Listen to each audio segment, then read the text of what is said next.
Gold, trusted gold buyers. మీరు తాకట్టు పెట్టిన బంగారాన్ని విడిపించి ఈ రోజు ఉన్న మార్కెట్ ధరకు కొనబడను.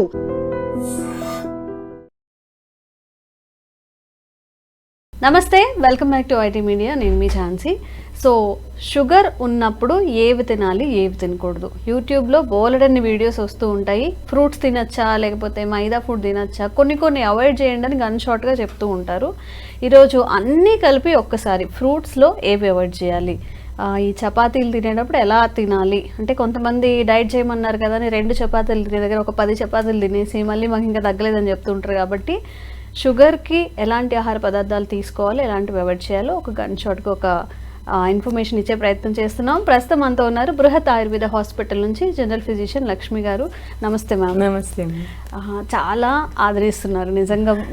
చాలా కామెంట్స్ వస్తున్నాయి మనకి, ఇవి ట్రై చేస్తున్నామని కానీ, లేకపోతే ఇంకా మాకు ఈ డిసీజెస్ ఉన్నాయని కానీ. ఇప్పుడు మన ఇండియాలో చూసుకుంటే షుగర్ అనేది పెద్ద భూతం, ప్రతి ఇంట్లో ఒక పేషెంట్ ఉన్నారు. సో ఈ షుగర్ ఉన్నప్పుడు మనం ఎలాంటి ఆహార పదార్థాలు తినాలి, ఫస్ట్ దీని గురించి మాట్లాడుకుందాం. ఓకే, జనరల్గా ఏంటి అంటే షుగర్ బేస్ ఏముంటుంది, మోస్ట్లీ కెలరిక్ డైట్ ఒకటి మెయిన్ ఉంటుంది.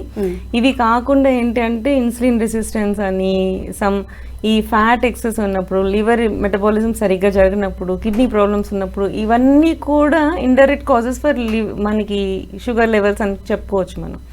అండ్ ఇంకొకటి, ఇవేమి మేజర్ ఇష్యూస్ అంటే లైక్ లివర్ ప్రాబ్లమ్స్ లేవు, కిడ్నీ ప్రాబ్లమ్స్ లేవు, స్టిల్ మనకి షుగర్ వస్తుంది, షుగర్ లెవెల్స్ పెరుగుతున్నాయి అంటే మనం కొన్ని చిన్న అబ్జర్వేషన్స్ మనం చేసుకోవాలన్నమాట. ఈ అబ్జర్వేషన్స్ మనం చేసుకొని మన డైట్ కానీ చేంజ్ చేసుకుంటే మనం షుగర్ ని కంట్రోల్ చేసుకోవచ్చు. బేసికల్ గా మనము ఎక్కడ చూస్తాము, ఫాస్టింగ్ లో బ్లడ్ షుగర్ చూస్తాం, పోస్ట్ లంచ్ లో బ్లడ్ షుగర్ చూస్తాం. ఇన్ జనరల్ గా రోజు మొత్తం యాక్టివిటీస్ లో మనకి ఎలా ఉంది అని చూసుకోవడానికి ర్యాండమ్ బ్లడ్ షుగర్ అని ఈ 3 మనం జనరల్గా చేస్తూ ఉంటాం. ఇవి 3 కాకుండా HbA1c చేస్తాం. HbA1c 6 monthsకి ఒకసారి ఎంత స్పైక్ వస్తుంది అనేది చూసుకుంటాం. ఈ 4 ఇష్యూస్ వస్తాయి అన్నమాట. సో వీటిల్లో మనం తినే దగ్గర ఎక్కడ ఫాల్ట్ వస్తుంది, షుగర్ ఎక్కడ చేంజెస్ అంటే మనం తినే ఫుడ్ ఎక్కడ తప్పుగా తింటున్నాం, దానివల్ల ఎక్కడ షుగర్ వస్తుందని చూసుకోవాలన్నప్పుడు మనకి FBS ఎక్కువ ఉందనుకోండి, అంటే ముందు రోజు తిన్న ఆహారం ఎక్కువ అవడం వలన. సో ఈ పాయింట్ మనం అబ్జర్వ్ చేసుకోవాలి. సో ముందు రోజు నైట్ వాళ్ళు FBS ఎక్కువ ఉన్న వాళ్ళు ముందు రోజు ఎర్లీగా తినేయడం. సో తినేసాక కూడా మళ్ళీ ఆకలేస్తుంది మేడం, మీరు 6ంటికి తినమన్నారు, తినేసారు, నాకు మళ్ళీ ఆకలేస్తుంది, నేను ఏం చేయమంటారు అని అడుగుతారు వీళ్ళు కొంతమంది.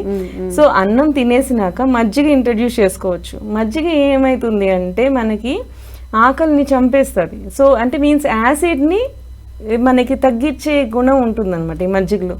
సో ఇవి తాగడం, కొంతమంది పాలు తాగలిగితే షుగర్ లేకుండా పాలు తాగడం, ఇట్లాంటివి మాత్రమే. అంటే ఎనర్జీ తక్కువ ఉన్న వాళ్ళు పాలు తీసుకోవాలి, కొంచెం వెయిట్ మంచిగా ఉన్నారనుకునే వాళ్ళు మాత్రం మజ్జిగ తీసుకోవాలి. సో ఇట్లాంటిది ఇవి ఇంట్రడ్యూస్ చేస్తుంటే మీకు ఆకలి తగ్గుతుంది, సో మీకు బాడీ కూడా సెట్ అవుతుంది. నెక్స్ట్ పోస్ట్ లంచ్ ఏంటి, మనం అన్నం తిన్నాక 1.5 hourకి షుగర్ స్పైక్స్ రావడం. సో వీళ్ళకి ఏంటంటే కొంతమందికి ఫాస్టింగ్ బాగానే ఉంటుంది, ఫాస్టింగ్ కొంచెం 130, 140 అట్లా ఉంటుంది, బట్ అదే 110 అలా రేంజ్లోనే ఉండి పోస్ట్ లంచ్ వచ్చేసరికి 200, 300కి వెళ్ళిపోతూ ఉంటుంది. 200 కూడా ఓకే పోస్ట్ లంచ్, బట్ 300 వరకు కూడా స్పైక్ వెళ్ళిపోతూ ఉంటుంది. వాళ్ళకి ఏంటి ప్రాబ్లం అవుతుంది, నువ్వు బ్రేక్ఫాస్ట్ ఎక్కువ తింటున్నావు అని అర్థం. ఏదైనా సరే మనకి ఒక దాని తర్వాత వస్తుంది అంటే ఆ టైంలో మనం ఏం తిన్నాము దానివల్లే పెరుగుతుందని బేసిక్ నాలెడ్జ్ మనం పెట్టుకుంటే మనకు మనమే వైద్యులం, మనకు మనమే తగ్గించుకోగలుగుతాం, అంతే కదా. ఇప్పుడు బ్రేక్ఫాస్ట్ మనం తగ్గించుకోవాలి, ఎందుకు అంటే పోస్ట్ లంచ్ ఎక్కువ ఉంది కాబట్టి. ఈవెన్ పోస్ట్ లంచ్ అంటే అన్నం తినిన తర్వాత పోస్ట్ లంచ్ కూడా చేస్తారు ఆఫ్టర్ లంచ్. అలా చేసినప్పుడు అక్కడ ఎక్కువ స్పైక్ వస్తుందా, బ్రేక్ఫాస్ట్ తిన్నాక ఒక 1.5 hourకి మళ్ళీ ఒకసారి PLBS చేసుకోండి, లంచ్ అయిపోయాక 1.5 hourకి మళ్ళీ PLBS చేసుకోండి. సో ఈ 2 కూడా చేసుకుంటే మనకి ఏ దగ్గర ఎక్కువ మనం తింటున్నాం అనేది మనకే తెలిసిపోతుంది అనమాట. సో బ్రేక్ఫాస్ట్ తిన్న తర్వాత పోస్ట్ లంచ్ లో మనకి 300 స్పైక్ ఉందనుకోండి, అప్పుడు ఏం చేయాలి, బ్రేక్ఫాస్ట్ ని తగ్గించాలి. బ్రేక్ఫాస్ట్ తగ్గిస్తే మరి ఆకలేస్తుంది కదా, మరి ఎలా చేయాలి. సో ఇన్ జనరల్ గా ఏంటంటే దీంట్లో మనం కెలరీ కాన్షియస్ గా వచ్చేయాలి. So A combination of foods మనం తీసుకుంటున్నాం, ఇడ్లీ తింటున్నాం, చట్నీ వేసుకుంటున్నాం, పీనట్ చట్నీ, కొబ్బరి చట్నీ, ఇవి. సో మనం ఇక్కడ ఏం చేయాలి అంటే ఇడ్లీలో మనకి క్యారెట్ కానీ కొత్తిమీర కానీ, సో దాన్ని ఫిల్ చేసేలాగా వెజిటబుల్స్ అలా తీసుకోవచ్చు. ఇప్పుడు చూపిస్తున్నారు, లేదు తీసుకోవచ్చు. కాలీఫ్లవర్ కూడా ఈజీగా ఉడికిపోతుంది. గ్రీన్ పీస్ మాత్రం కొంచెం ముందే ఉడకబెట్టుకోవాల్సి వస్తుంది. ఇవన్నీ కూడా ముందు కొంచెం హాట్ వాటర్ లో బాయిల్ చేయండి వెజిటేబుల్స్ అన్ని కూడా. కొంచెం ఒక బాయిల్ వస్తే దాన్ని మనం కలిపేసాం అనుకోండి ఈజీగా ఉడికిపోతుంది ఇడ్లీలో. So mixed vegetable idli type అన్నమాట. ఇది చేస్తే మీకు పిండి పట్టేది హాఫ్ ఏ పిండి పడుతుంది. వెజిటేబుల్స్ మీరు సలాడ్ తినాలంటే ఇష్టపడిన వాళ్ళు ఇలా ఇంట్రడ్యూస్ చేసుకోవచ్చు. సో వెజిటేబుల్స్ మీకు బాడీలోకి వెళ్ళిపోతాయి, మీకు సెట్ అయిపోతుంది. దీంట్లో మీరు కొంచెం కొత్తిమీర వేసుకున్నారంటే టేస్ట్ కూడా వచ్చేస్తుంది, జీలకర్ర పొడి, కొత్తిమీర. సో ఆ టైప్ ఆఫ్ థింగ్స్ అది యూజ్ చేసుకున్నారు అనుకోండి, క్యాలరీస్ తగ్గుతాయి. మీరు అక్కడ 3 ఇడ్లీస్ తినే దగ్గర 1.5 ఇడ్లీయే తింటారు, ఎందుకంటే పిండి తగ్గిపోతుంది కదా, వెజిటేబుల్స్ ఇంట్రడ్యూస్ చేస్తాం కాబట్టి. ఇప్పుడు చపాతీలు కూడా అట్లనే చేస్తున్నారు కదా, చేసుకోవచ్చు. క్యారెట్ ని మిక్సీ పట్టేసి దాంతో పిండి కలుపుకోవడం చపాతీని గానీ. అది మళ్ళీ అది యాక్చువల్లీ జ్యూస్ తీసేస్తే మళ్ళీ యూజ్ ఉండదు. సో దాన్ని విత్ పల్ప్ తో సహా కలుపుకోవాల్సి ఉంటుంది. జ్యూస్ ఏదైతే మిక్స్ పట్టేస్తున్నామో అంతా వేసుకోవాల్సి ఉంటుంది. జనరల్ గా ఏంటంటే స్టఫ్డ్ పరాటాస్ చేసుకోవచ్చు. మూలి పరాటా అని చెప్పి చేస్తారు, అంటే మనకి ముల్లంగి ఉంటుంది కదా, సో ముల్లంగితో పరాటాస్ చేస్తుంటారు. కాలీఫ్లవర్ తినం కదా, గోబీ పరాటా మనకి అలవాట్లేదు, నార్త్ ఇండియన్స్ అందరూ ఇంట్రడ్యూస్ చేస్తారు. జనరల్ గా ఏంటంటే నార్త్ ఇండియన్స్ పరాటాస్, మనకి అసలు మన సౌత్ ఇండియన్ ఫుడ్ అంటే ఇడ్లీ దోశ చపాతి, ఇడ్లీ దోశ పూరి ఈ type of things. North Indians అంటే చపాతీలో పరాటాస్. వాళ్ళు ఏంటంటే అందులో వెజిటేబుల్స్ ఇంక్లూడ్ చేసుకోవడం, లైక్ చపాతీ తినే కంటే పరాటాస్ టైప్ లో దాంట్లో గోబీ పరాటా, మూలి పరాటా ఆ టైప్ ఆఫ్ థింగ్స్ కి వెళ్ళిపోవడం. మళ్ళీ ఆలు పరాటా కాదు. మళ్ళీ మన దగ్గరకు వచ్చేసరికి మనము వెజిటేబుల్ ఇడ్లీ తీసుకోవడం. పెసరట్టు మనం ఏం చేస్తాం, తొక్కతో సహా వేసుకుంటాం, సో తక్కువ క్యాలరీస్ పడతాయి. సో దీంట్లో మనము ఉల్లిపాయలు ఎక్కువ వేసుకోవడం. సో ఫిల్ అవ్వాలి, క్యాలరీస్ పెరగకూడదు. ఈ ఫిల్ అవ్వాలి, క్యాలరీస్ పెరగకూడదు అంటే దీంట్లోనే వెజిటేబుల్స్ మనం మిక్స్ ఆన్ చేసుకోవడం. చట్నీల్లో కూడా పీనట్ చట్నీ, కొబ్బరి చట్నీ కాకుండా మనకి ఎర్రకారం సంథింగ్ ఆ టైప్ ఆఫ్ థింగ్స్ మనం ఇంట్రడ్యూస్ చేసుకుంటే అది కూడా లో క్యాలరీక్ అవుతుంది. సో అండ్ ఇంకోటి చట్నీ కూడా మంచిది కాదు అంటే మంచిది కాదని కాదు, క్యాలరీ కాన్షియస్ వచ్చినప్పుడు షుగర్ పేషెంట్స్ వరకు మాత్రమే చెప్తున్నాను ఇక్కడ. సో షుగర్ పేషెంట్స్ ఏంటంటే కొబ్బరిగా తినొచ్చు, బట్ దాంట్లో కూడా తాలింపులు వేసుకొని తింటూ ఉంటారు, చట్నీలో కూడా తాలింపులు వేసుకోకూడదా? జనరల్ వాళ్ళకి మంచిదేరా, ఎవరైతే షుగర్ పేషెంట్స్ ఉంటారో వాళ్ళు క్యాలరీ చూసుకున్నప్పుడు తగ్గించుకుంటూ పోవాలి. సో మనకి ఏంటంటే కొబ్బరిలో కూడా నూనె ఉంటుంది, కనపడదు. కొబ్బరి నువ్వు డైరెక్ట్ గా కొబ్బరి నుంచి కదా నూనె వస్తుంది. సో మనం కొబ్బరి చట్నీ చేసినప్పుడు దాంట్లోనే ఆల్రెడీ నూనె ఉంటుంది. సో అది తిన్నా సరిపోతుంది వాళ్ళకి. ఎవరైతే సన్నగా ఉంటారో మళ్ళీ వాళ్ళకి తాలింపులు వేసి మళ్ళీ అలాగే పెట్టాల్సి ఉంటుంది. సో ఇది ఏంటి అంటే ఎవరికి యూనివర్సల్ రూల్ అనేది లేదు. ఆయుర్వేదంలో కానీ జనరల్ హెల్త్ థింగ్స్ లో కానీ యూనివర్సల్ రూల్ అనేది ఉండదు. నీకు మంచిదైంది పక్కన వాడికి మంచిది కాకపోయి ఉండొచ్చు, ఎందుకంటే నువ్వు వేరు తను వేరు. నువ్వు సన్నగా ఉన్నావు, నీకు తినాలి. పక్కన వాడు నీకంటే కొంచెం లావుగా ఉన్నాడు, వాడు షుగర్ ఉంది, వాడు తినకూడదు. సో ఇట్లా ఒకటి మంచిది అని చెప్పడం కన్నది ఏం ఉండదు అనమాట. సో వాళ్ళని బట్టి అలా చేసుకోవాల్సి ఉంటుంది. సో మనం ఇడ్లీ అయితే వెజిటబుల్ ఇడ్లీ, పెసరట్టు అయితే ఈ టైప్ ఆఫ్ థింగ్స్, ఆనియన్స్ అవి వేసుకోవడం, దాంట్లోనే క్యారెట్ అది వేసేసుకోవడం అట్లా అనమాట. సో దోశ తిన్నాకని ఆ టైప్ లో యూజ్ చేసుకోవడం, మళ్ళీ మసాలా దోశ కాకుండా. సో ఇట్లాంటివి చేసుకుంటూ ఉంటే క్యాలరీస్ తగ్గిపోతాయి ఆటోమేటిక్ గా. సో విడిగా కూడా మనం తినొచ్చు, ఇడ్లీస్ తగ్గించుకొని సలాడ్ యాడ్ చేసుకొని కూడా తినొచ్చు. ఎవరికైతే సలాడ్ ఇష్టం ఉండదో వాళ్ళకి ఆల్టర్నేట్ చెప్తున్నాను ఇప్పుడు నేను. సో నెక్స్ట్ పోస్ట్ లంచ్ లో కూడా కొంతమందికి షుగర్ స్పైక్ ఉంటుంది. టిఫిన్ తిన్నా కూడా బాగానే ఉంటుంది షుగర్ లెవెల్స్, కానీ అన్నం తిన్నాక పెరుగుతుంది. సో అన్నం తిన్నాక పెరిగినప్పుడు వాళ్ళు ఏం చేయాలి? సో వాళ్ళు ఏంటంటే the best food Indian food అంటే సాంబార్.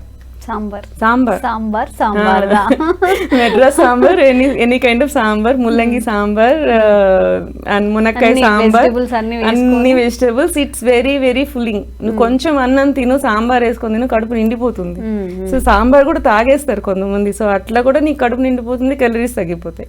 సో ఇట్లాంటి చిన్నవి అన్నమాట. సో మనము అవి ఇంట్రడ్యూస్ చేసుకుంటే ఆటోమేటిక్ గా మన పొట్టకి నిండుగా అనిపిస్తుంది, ఆకలి వేయదు, నీకు పోస్ట్ లంచ్ షుగర్ స్పైక్స్ ఏవై ఉన్నాయో అవి తగ్గుతాయి అనమాట. అండ్ ఇంకొకటి ఏంటంటే ఈ టైంలో మనం సూప్ టైప్ లో ఎక్కువ తీసుకోవడం. ఈ సూప్స్ లో మళ్ళీ మనము అపిటైజర్స్ లాగా సూప్స్ తీసుకోకూడదు. మళ్ళీ దాంట్లో అల్లం అవన్నీ వేసామంటే ఆకలి పెరిగిపోతుంది. మనం జనరల్ గా ఏంటంటే అంబలి అలా చేసుకుంటాం, రాగి జావా చేస్తాం, వాటిలో మనం అసలు ఎప్పుడు ఈ అల్లము అవన్నీ వెయ్యం, అలా వేయకూడదు. మనకి సూప్స్ చేసుకునేటప్పుడు కూడా అవన్నీ లేకుండా ఇన్ జనరల్ గా ఇట్లాంటివి రాగి కానీ అన్నం కానీ మనకు పిండి పట్టేది చాలా కొంచెం, కార్న్ సూప్స్ కానీ వాటిలన్నిట్లో కూడా మనకి పిండి పట్టేది 2-3 స్పూన్సే. ఎక్కువ వెజిటేబుల్స్ అండ్ వాటరే కనపడుతుంది. ఇది ఫిల్ చేస్తుంది, నీకు షుగర్ లెవెల్స్ పెంచదు. సో ఇట్లా అన్నమాట, నీకే తెలిసిపోతుంది. జనరల్ గా ప్రకృతిని బయట ఇక్కడ ఏ జంతువుకి ఎవరికి వైద్యులు ఉండరు, వాటికే తెలుసుకుంటుంటాయి. సో మనకి బాడీకి కూడా మనకి తెలిసిపోతూ ఉంటుంది. సో ఎక్కడ హీల్ చేసుకోవచ్చు, ఎలా హీల్ చేసుకోవచ్చు అని మన హింట్స్. కాకపోతే మనం ఒకసారి కూర్చొని మనం మెసేజ్ చేసుకోవాలి, మన రిపోర్ట్స్ ని మనం మెసేజ్ చేసుకోవాలి, ఎక్కడ మనకి తేడా వస్తుంది. సో అక్కడ మనం ఏం చేసుకోగలుగుతాము, ఇట్లాంటి చిన్న చిన్న టిప్స్ మనం యాడ్ ఆన్ చేసుకుంటా కెలరీ కాన్షియస్ గా ఉంటే ఆటోమేటిక్ గా మీకు షుగర్ లెవెల్ సెట్ అయిపోతూ ఉంటాయి. మనం బ్రేక్ఫాస్ట్ మాట్లాడడం, లంచ్ మాట్లాడడం, డిన్నర్ గురించి వచ్చినప్పుడే ఫాస్టింగ్ వస్తుంది. మనం వెనక నుంచి ముందుకు వచ్చాం. డిన్నర్ ఎక్కువ తీసుకుంటేనే ఫాస్టింగ్ బ్లడ్ షుగర్ ఎక్కువ అవుతుంది. సో డిన్నర్ లో చూసినప్పుడు మనకి ఏంటి అంటే అసలు అవాయిడ్ చేయండి డిన్నర్. 2 మీల్స్ తీసుకోండి. 2 మీల్స్ తీసుకోలేనప్పుడు డిన్నర్కి వచ్చినప్పుడు ఏదో ఒకటి సాలిడ్ గా తినాలి, 6 o'clock తినాలి అంటే గోధుమ రవ్వ ఉప్మా ఇట్లాంటివి. సో అది కూడా లో కెలరిక్ గానే వెళ్ళిపోండి. లేకపోతే కొంచెం అన్నము, మజ్జిగ అన్నం తినండి. ఎక్కువ మజ్జిగ. ఇప్పుడు గట్ హెల్త్, ప్రోబయోటిక్ ఇలాంటివి బాగా వస్తున్నాయి కదా.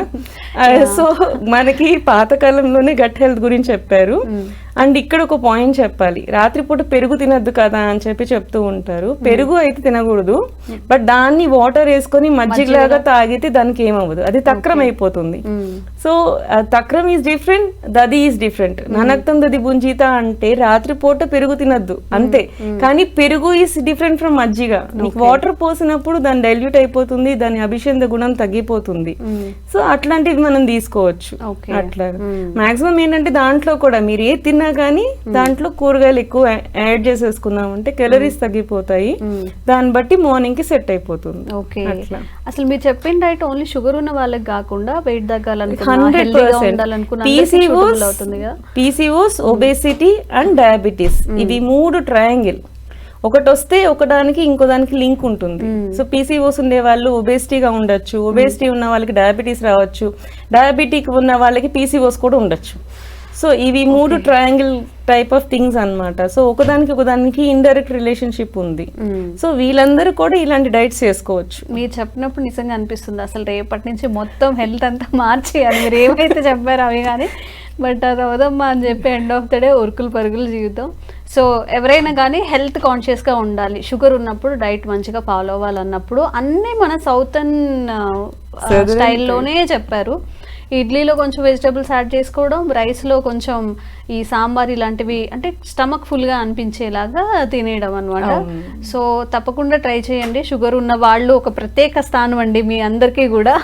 మీ హెల్తే మా మెయిన్ కాన్సెప్ట్ కాబట్టి ఈ డైట్ని తప్పకుండా ట్రై చేసి చూడండి. మీకు ఎలా అనిపించిందో కామెంట్స్ చేయండి. ఇంకెలాంటి సమస్యలు మీరు ఫేస్ చేస్తున్నారని కామెంట్స్ చేయండి. తప్పకుండా దాని మీద కూడా వీడియో చేసే ప్రయత్నం చేస్తాం. Thank you ma'am. Thank you. Sir, one life lesson what medicine has taught you. Whatever you can do without expecting. But I really believe మన పాజిటివ్ యాటిట్యూడ్ ఉంటేనే మనం ఏదైనా సాధించగలం. గట్ని మనం కరెక్ట్ గా డీల్ చేసినట్లయితే అది మనకి పాజిటివ్ హార్మోన్స్ ని రిలీజ్ చేస్తుంది. షుగర్ వచ్చిన వాళ్ళ పరిస్థితి ఏంటి? పొట్ట దగ్గర పెరిగితే దాన్ని ఆండ్రాయిడ్ అంటారు, ఆండ్రాయిడ్ ఫోన్ కదా. అసలు థాట్స్ ఎందుకు వస్తాయి? బ్రెయిన్ డెడ్ అంటే దానికి ప్రపంచం అంతా కూడా కొన్ని నిర్దిష్టమైనటువంటి లక్షణాలు. మానసికంగా ధైర్యంగా ఉంటే క్యాన్సర్ జయించవచ్చు. You are a doctor for a cause sir, అంతే. వాళ్ళకి వచ్చిన ఆదాయం కాకుండా ఫ్రీ సర్వీస్ ఎంతమందికో చేస్తుంది.